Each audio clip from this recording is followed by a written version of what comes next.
This is Robert Harper with Virginia Farm Bureau's Grain Division. Glad to bring you the Merchandiser Minute for Friday, May the 15th, 2020.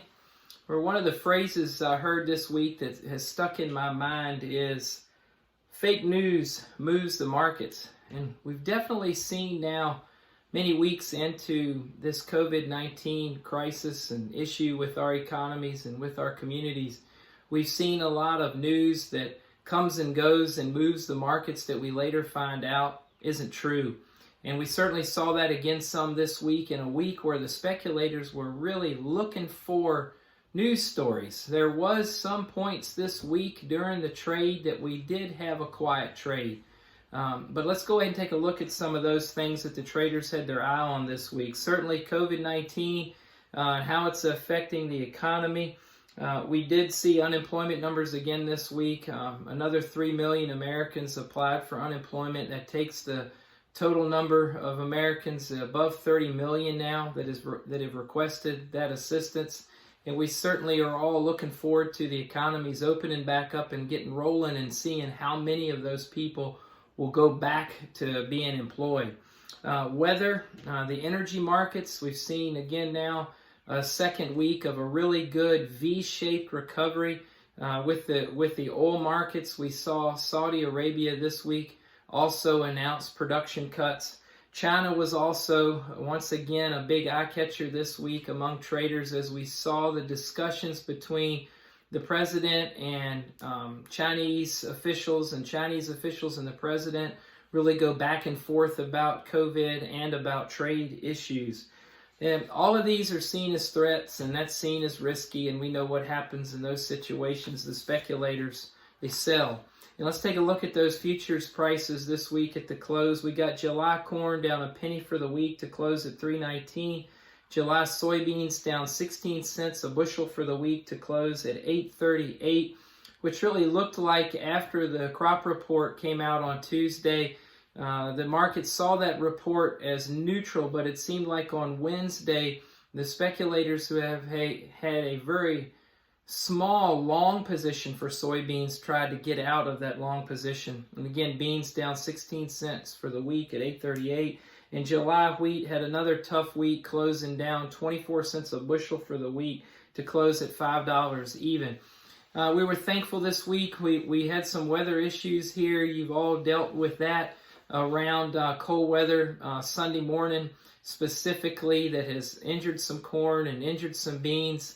And we're very thankful. Most reports that we're getting from around the state on the wheat is that it wasn't cold enough, long enough to hurt the wheat. We flirted with that borderline temperature that could hurt it, but as of today, 5 or 6 days after those cold weather events, we haven't seen damage to wheat in extensive ways yet. We know the jury's still out, and we're hoping to get through this weekend without noticing any damage that might have occurred last weekend. So we're not far away from barley or wheat harvest, and we look at that futures price at $5, and we see a wheat futures price that is really tied to corn, and we know corn is stuck down here in the doldrums, mainly due to demand issues that are stemming from problems in the ethanol industry, which are stemming from problems with demand for gasoline and the need for ethanol to blend. So keep your mind on that as we're coming into harvest and we're thinking about marketing those new crop wheat bushels. When we look over on the cattle side, we did see weekly sale numbers this week at Virginia auction barns. Very good numbers. We also saw this week 7 senators introduce a bill that would require packers to purchase a percent of their cattle on what's called cash negotiated price. We know that since the coronavirus crisis started, we haven't seen a lot of price discovery with live cattle between fat cattle between packers and growers. And this bill is hoping to introduce a reason or a rhythm for packers having to work with producers on a cash discovery basis. Look for more news about that in the future. We saw June live cattle this week close up $2 per hundred at $97.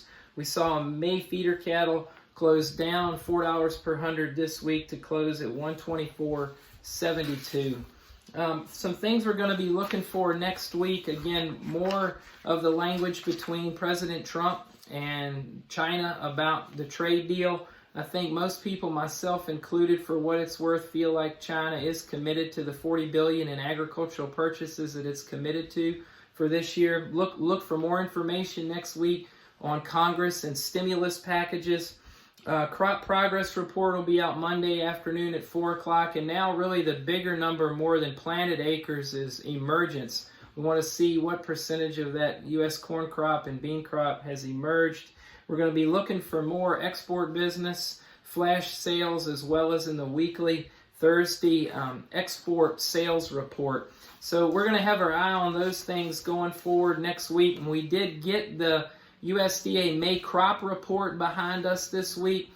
On Tuesday, we saw old crop numbers for the marketing year that will end on August 31st of this year. And for the first time, we saw those new numbers, the new balance sheet for next year.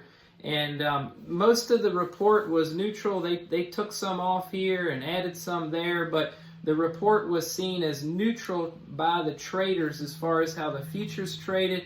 It's still very bearish in most instances in the long term, especially the new crop carryout bushel number for corn being above 3 billion. So we're hoping that's going to be the worst number we're going to see from now on out for that crop. And each report, that number will come lower. We don't know that, but we can certainly hope for that. So give us a call if we can help you at Virginia Farm Bureau to talk about old crop or new crop marketing. We appreciate your business and working with you. We hope you have a great rest of the day. This is Robert at Virginia Farm Bureau's Grain Division.